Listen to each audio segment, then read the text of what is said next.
चातक पक्षी हा कोकिळा कुटुंबातील सदस्य मानला जातो. हे पक्षी प्रामुख्याने आफ्रिका, आशियामध्ये आढळतात. चातक पक्ष्याला काळी पिसे असतात आणि खालच्या शरीराचा रंग पांढरा आहे आणि या पक्ष्याला मारवाडी भाषेत मेकेवा असे म्हणतात. आता चातक या पक्ष्याच्या वैज्ञानिक नावाबद्दल बोलूया. या पक्ष्याचे वैज्ञानिक नाव क्लायमेटा जॅकोबिन्स आहे. चातक पक्ष्याच्या डोक्यावर शिळेची रचना असते आणि हे चिन्ह त्याला त्याच्या कुळातील इतर पक्ष्यांपासून वेगळे ठेवते. चातक पक्षाचे वैशिष्ट्य म्हणजे हा पक्षी पावसाच्या पहिल्या थेंबाचा जनक आहे. मुख्यत्वे झाडांवर राहणे पसंत असले तरी कधीकधी कीटकांच्या शोधार्थ चातक जमिनीवरही उतरतो. याचा विणीचा हंगाम जून ते ऑगस्ट असून याचे स्वतःचे घरटे नसते. इतर सर्व प्रकारच्या कुक्कू पक्ष्यांप्रमाणे चातकाची मादी आपले अंडे दुसऱ्या एखाद्या पक्ष्याच्या घरट्यात टाकून निघून जाते. चातकाच्या पिल्लांची देखभाल ते उसने आईवडील करतात.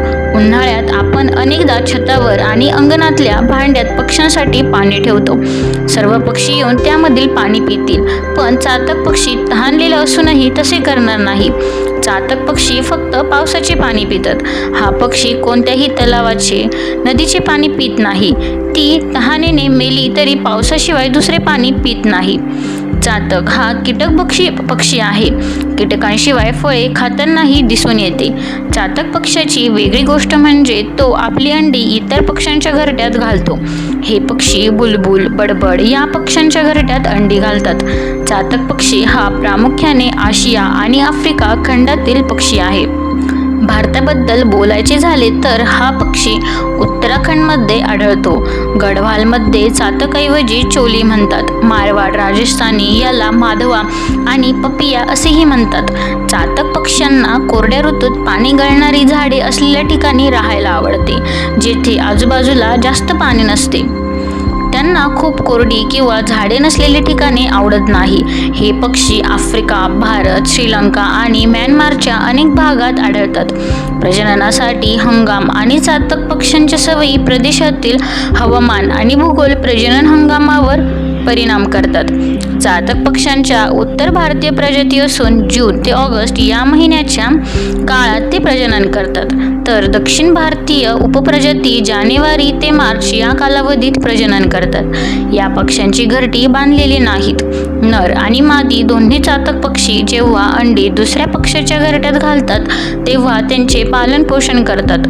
उष्णायन कालावधी संपल्यानंतर तरुण पक्षी उबतात आणि त्यांची त्वचा गुलाबी ते जांभळ्या तपकिरी रंगात बदलते.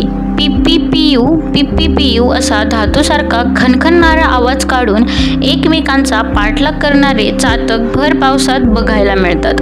हा पक्षी फक्त पावसाचे पाणी पितो अशी दंतकथा आहे. चातक पावसाळ्यात दिसतो म्हणून ही कथा रचली असावी. नैऋत्य मोसमी पावसावर त्याच्या हालचाली अवलंबून असतात. हा पक्षी ज्या काळात आपल्याकडे स्थलांतर करून येतो त्या पावसाळ्यात लक्षावधी किडे जन्माला येतात. पावसाच्या पाण्यावर झाडझडोरा चांगला स्तरारलेला असतो. चातक पक्षी या परिस्थितीचा फायदा घेतो. सातभाई आणि रानभाई या पक्ष्याची विण जवळजवळ वर्षभर सुरू असते. त्यामुळे चातकाला सातभाईच्या घरट्यात अंडी घालायची संधी मिळते.